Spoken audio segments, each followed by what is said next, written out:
might have had an opportunity to get a taste of Carmen during her days of live performances at various events such as weddings, church functions and corporate events. She's here to tell us more about her debut album, King's Daughter. Carmen, good morning. Welcome to Morning Live. Thank you. Okay, so The King's Daughter, what's the significance of that title? It's actually speaking about a time in my life that I discovered myself.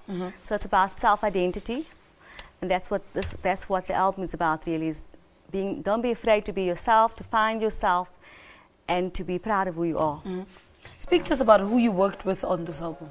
I worked with some very talented guys: Kurt Herman, Llewellyn George, and Tia Herman. Yeah, their contribution to it, and when were you finally happy with the final product? I know with musicians, you're never quite 100% happy with it, but it has to get out. Yes. You know. So when were you happy with it? And talk to us about that process. Yeah, it took about a year in total, and then you still have to think about all the mixing and the mastering and the remixing, and but about a year before I was really excited and satisfied with what I was hearing. All right, so 12 tracks on this album. What do you sing about? What is the common theme in this album? The songs each one is very unique, very different in their own way, but they speak of me and who I am, and someone that I'm proud to be. And I speak of people in my life that I've loved, people that I've lost, and people that I dream about. But really, it's all about me and being proud of who I am. Yeah. When did this musical journey start? Started a long time ago. I was still in high school.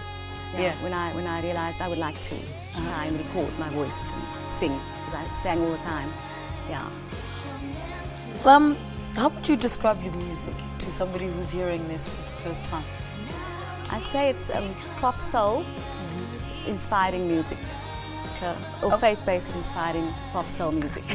How long has this album been out? What are you trying to say with your music? Well, the album, the hard copy, has been out for a few weeks now. Before that, it was the soft copy that's online. But really, all I'm saying is that I'm proud of who I am, and I want that message to be spread across. So whoever hears this needs to be proud of who they are as well.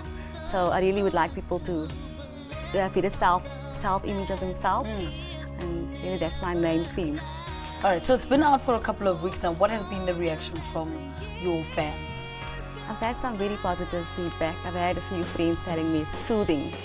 And these are people that don't know each other in different moments of the day telling me that it's soothing. Yeah. So one thing I'm sure of is that the music is that the best compliment so far? Yeah. Yeah, that it's soothing. Yeah. Okay, so why is it worth a buy? Somebody's listening to this conversation and thinking, I mean, why do I even need to buy this album? How do you convince them to?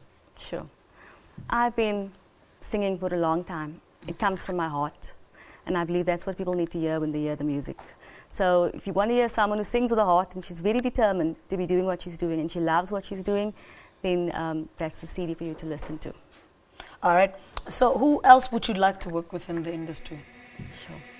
Across the board? Yeah. Globally? Anyway, if you could, if money was not an issue, or Quincy logistics, Jones. or just... we've got a lot of great talent in South Africa.